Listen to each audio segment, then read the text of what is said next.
Sawasdee good morning and welcome to Newsline, broadcasting live on NBT, Radio Thailand, FM 88 and NBT World.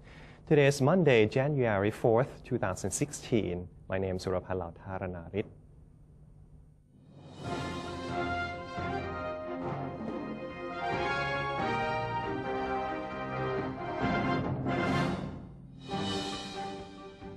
Let's begin with today's segment of Thailand Moves Forward. In our first story, Thailand's Deputy Police Chief has confirmed that there has been no problem with the home protection program implemented during the New Year holidays.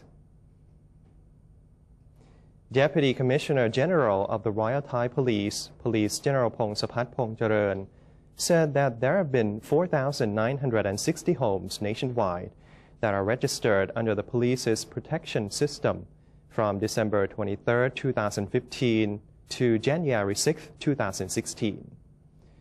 General Pongsapat said that of these homes, 1,866 are under the jurisdiction of the Metropolitan Police.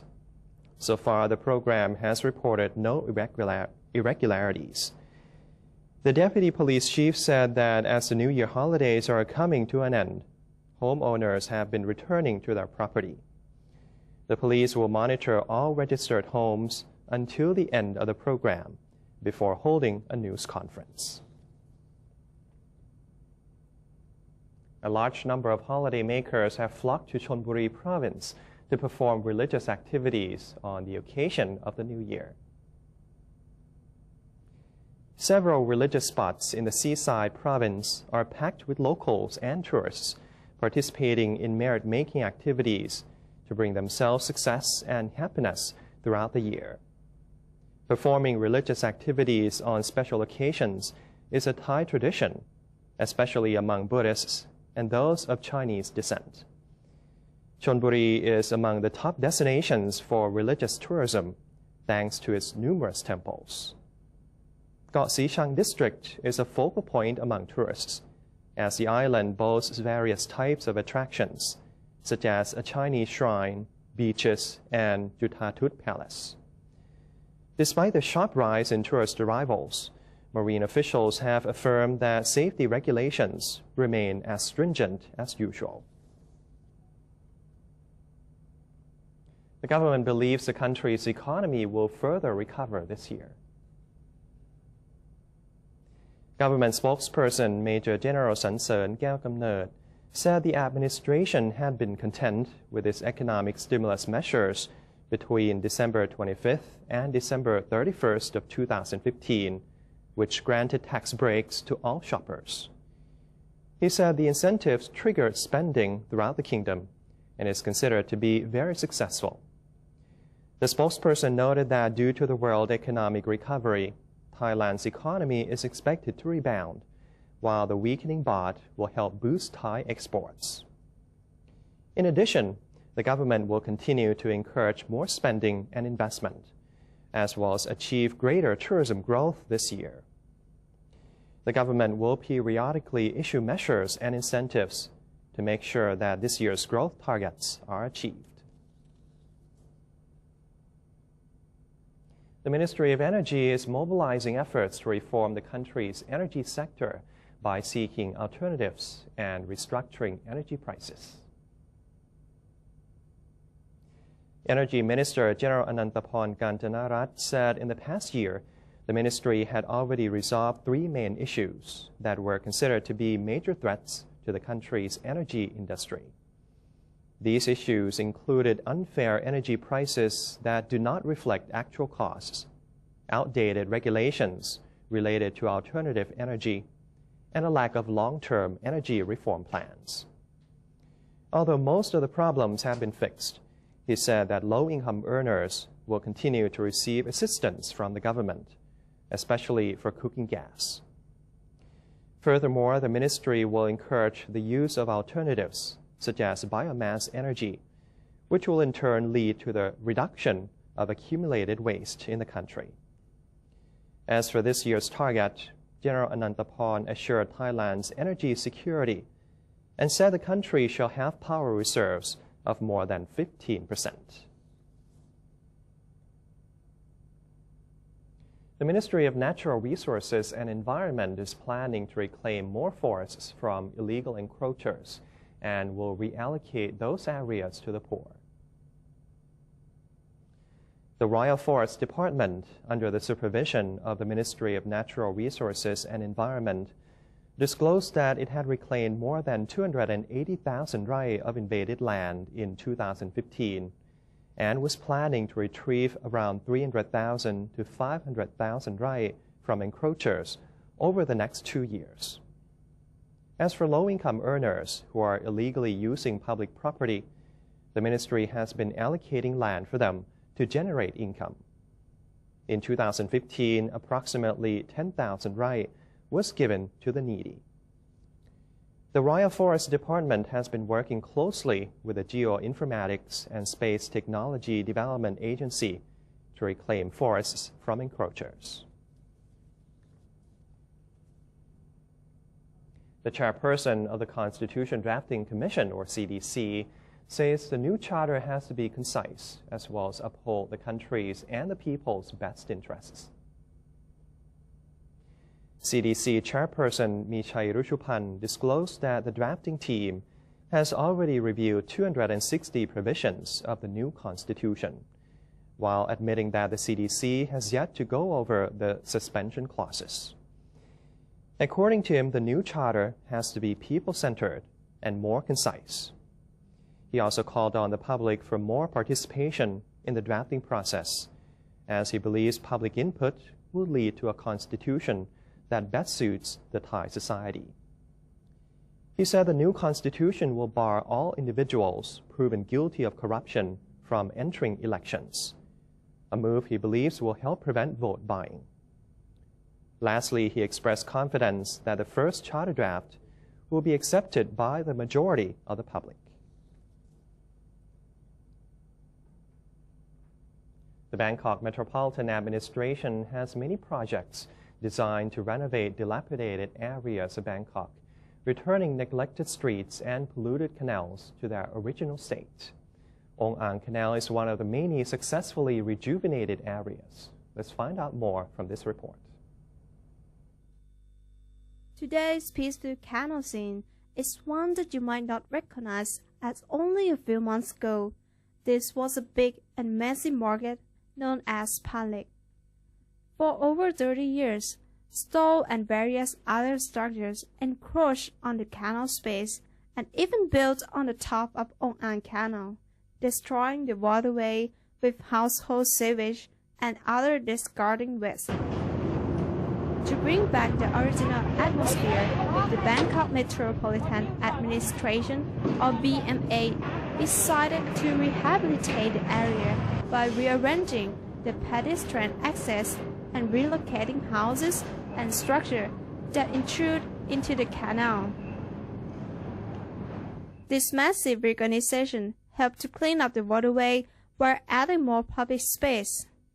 Vendors nearby told NBT World that since the development, they often see the local residents come by for a stroll while sometimes bringing their pets along for a walk. However, some still voiced the opinion that many areas should be further adjusted to bring back some of the once vibrant and bustling atmospheres of the old market. I want to see this place develop further, maybe by adding a small garden or a bazaar, any kind of development that would make Ong Ang a little bit livelier, like the old market, so that the money would flow into lives of the local people. BMA Deputy Governor, Police General Aswin Kwanmuang, disclosed that the BMA indeed has a plan to further develop the area in 2016. We decided to make Ong Ang feel like a relaxing garden by improving the paths and growing more trees. The Department of Public Works and Town and Country Planning is designing the new landscape to make the area another green space in Bangkok. Yes, the rehabilitation did chase people away because it's no longer a market. But now, people are returning to use it as a green area. However, after the reconstruction is finished, we might provide a space for traders, like a walking street or a night market, but permanent stores will not be permitted. Once the BMA fully renovates the path, not only the Ong An Canal, but other canals area could also be rearranged to become more green space in the middle of this busy metropolitan city, as well as promoting the local economy. For NBT World, I'm Yonradi Thuawong. Our next story takes us across the world to California. The Los Angeles City Council officially designed Thai Town in 1999 as a way to show respect for Thais living in LA and Thai culture in general. NBT World correspondent Joel Gershon was in Thai Town and spoke to a community organizer and a longtime resident who helped make Thai Town a reality. Here's her story. It's known for its culture of cool Hollywood and its amazing coastline. Besides that, the first Thai town in the world was established here, officially designated by the Los Angeles City Council in 1999. The Thai Community Development Center, or the Thai CDC, was a driving force behind the founding of Thai Town in LA. Here's Chanchanet Martorell, founder and executive director of the Thai CDC. Swatika, everyone. I am so pleased to welcome you to the Western Gateway of Thai Town right here in Hollywood, California. The neighborhood that we're in is a very mixed, multicultural, multi-ethnic neighborhood. It's called the Flats of Hollywood. You also can see here the Thai Town sign. We wanted to create a cultural destination of this area that has served for 50 years as the historic port of entry for newly arrived Thai immigrants.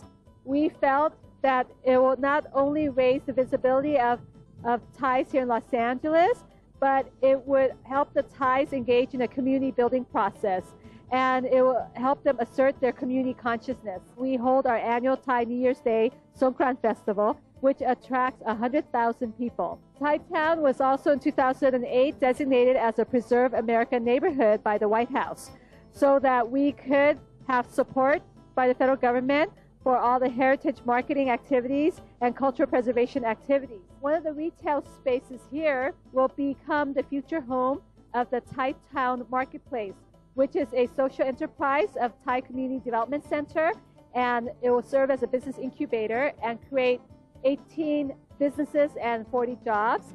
Here's a longtime resident of Thai Town, Kun Pacharan Tongchua, for her take on what it's like to live in America. I came here in 1962, and then I graduate. I go back to work in the Bank of Thailand, 20 years. And I come back to stay here 30 years ago. Yeah, too old. They like Thai people, huh? Because Thai people like to smile. The first time I came here in 1962, they don't have Thai food. No Thai food, no restaurant. Kun Patron says that while she might live in America, she's still Thai in her heart. Yes. Until I die. So next time you find yourself in LA, make sure to visit Thai Town and the new marketplace opening there. And if you're facing any type of issues in the Los Angeles area, the Thai CDC is there to help assist all Thai people. For NBT World, this is Joel Gershon.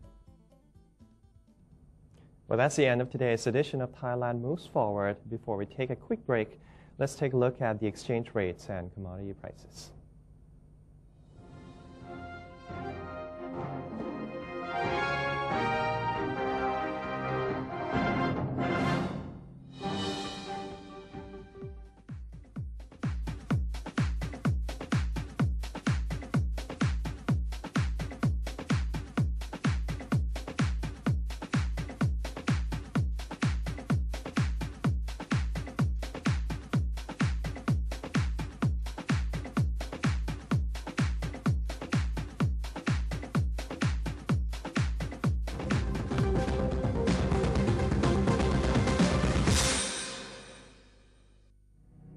To maintain a strong nation, Thailand is promoting 12 core values for the good of the people.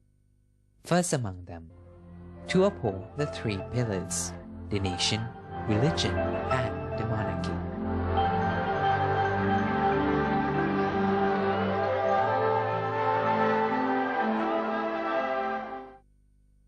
ASEAN Economic Community.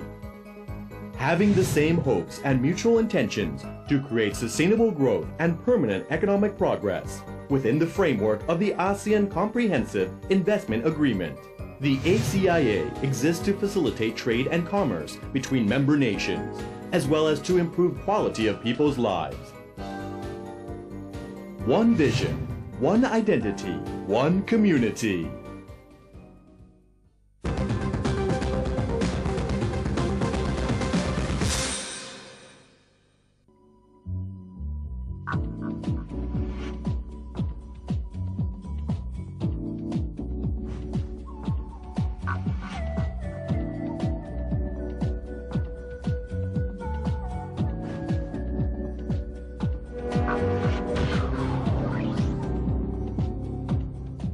Welcome back. You're watching Newsline.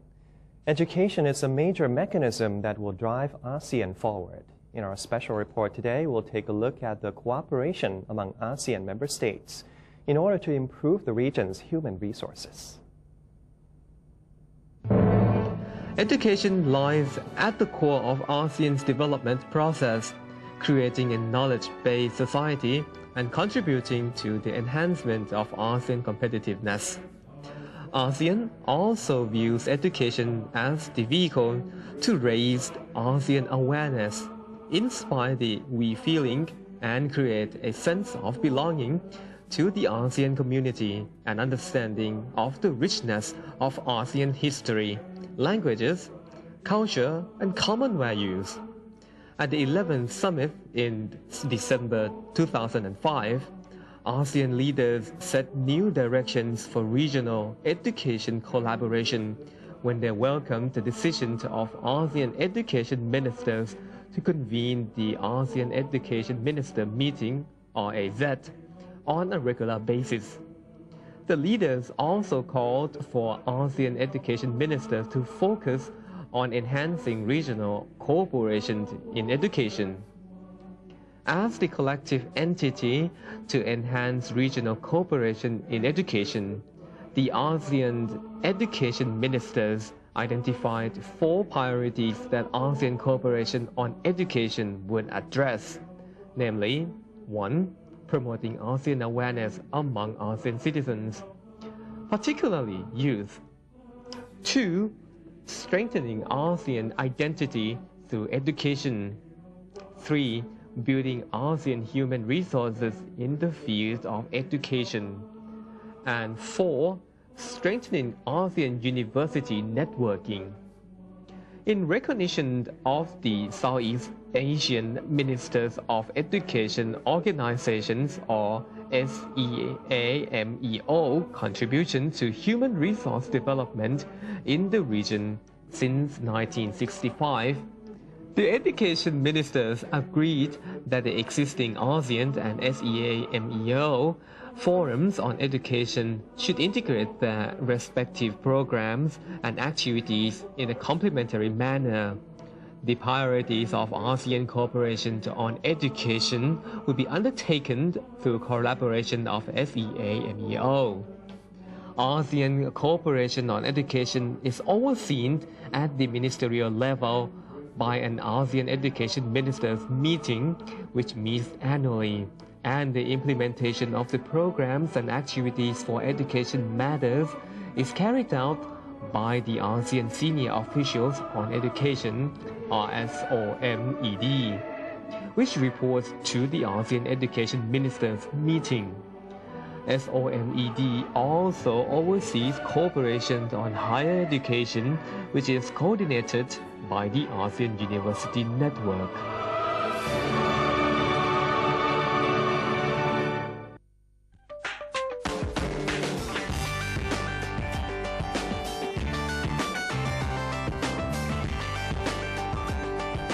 In the global news, Saudi Arabia said it has severed ties with Iran over the storming of the Saudi embassy in Tehran in a worsening diplomatic crisis between the regional rivals following the kingdom's execution of a prominent Shiite cleric.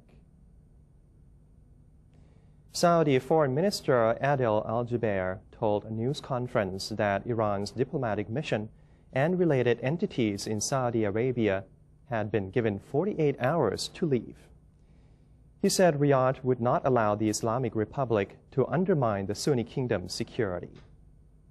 Iranian protesters stormed the Saudi embassy in Tehran early on Sunday, and Shiite Muslim Iran's top leader, Ayatollah Ali Khamenei, predicted divine vengeance for the execution of Sheikh Nim al-Nim, an outspoken opponent of the kingdom's ruling al-Saudi family. Jubeir said the attack in Tehran was in line with what he said were earlier Iranian assaults on foreign embassies there, and with Iranian policies of destabilizing the region by creating terror cells in Saudi Arabia.